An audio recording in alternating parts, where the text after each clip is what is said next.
ദൈവജനമേ, കർത്താവിൻ്റെ വരവിനായി ഒരുങ്ങുവീൻ, വഴികൾ നേരെയാക്കുവീൻ എന്ന പ്രബോധനം മുഴങ്ങുന്ന ആഗമനകാലത്തിൻ്റെ 6-ാം ദിവസത്തിലേക്ക് നാം പ്രവേശിച്ചിരിക്കുന്നു.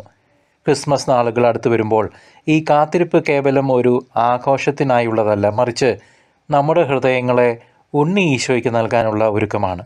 പഴയ നിയമ പ്രവാചകന്മാർ നൂറ്റാണ്ടുകളോളം മിശിഹായുടെ ജനനത്തിനായി കാത്തിരുന്നതുപോലെ നാമും ആത്മീയമായ ഉണർവോടെ കാത്തിരിക്കണം. ഈ ആഗമനകാലം നമ്മെ ഓരോരുത്തരെയും ഓർമ്മിപ്പിക്കുന്നത് നമ്മുടെ ജീവിതത്തിലെ പാപത്തിൻ്റെ അന്ധകാരങ്ങളെ അകറ്റി മാനസാന്തരത്തിൻ്റെ പാതയിലൂടെ നടക്കാൻ നാം തയ്യാറാകണം എന്നാണ്.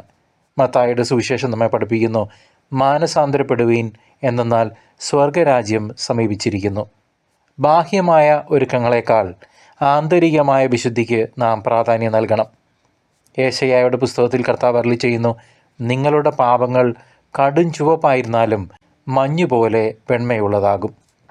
ഈ ദിവസങ്ങളിൽ നാം കരുണയുടെയും പങ്കുവയ്ക്കലിൻ്റെയും പ്രവൃത്തികളിലൂടെ നമ്മുടെ കാത്തിരിപ്പിനെ സജീവമാക്കണം.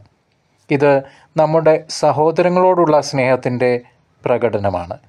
വിശുദ്ധ പൗലോസ്ലീഹ നമ്മെ ഉദ്ബോധിപ്പിക്കുന്നു, കർത്താവ് അടുത്തെത്തിയിരിക്കുന്നു, ഒന്നിലും ആകുലപ്പെടേണ്ട. ഈ ഉറപ്പ് നമ്മുടെ ഹൃദയങ്ങളിൽ സമാധാനവും പ്രത്യാശയും നിറയ്ക്കട്ടെ. പ്രിയ സഹോദര സഹോദരി, പരിശുദ്ധ മറിയത്തെപ്പോലെ ദൈവഹിതത്തിന് പൂർണ്ണമായും വിധേയരായിക്കൊണ്ട് കർത്താവിൻ്റെ വരവിനായി നമുക്ക് ജാഗരൂകരായി കാത്തിരിക്കാം.